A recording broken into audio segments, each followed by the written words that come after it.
उत्तर प्रदेश और बिहार की ओर पैदल हजारों मजदूरों का पलायन देखकर बहुत बहुत दुख हो रहा है। ये हमारे लोग हैं, हिंदुस्तानी हैं, मजदूरी करते हैं, गरीब लोग हैं। क्या हमारी जिम्मेदारी नहीं बनती कि हम इनकी सहायता करें?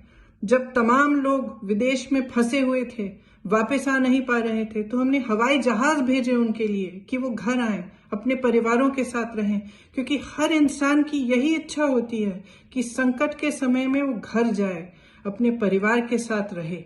इनकी भी यही इच्छा है। तमाम मजदूर हैं, गरीब हैं, ईमानदारी से दिल्ली में काम करते हैं। हम सबको इकट्ठा होकर, सब राजनीतिक पार्टियों को इकट्ठा होकर इनकी मदद करनी चाहिए।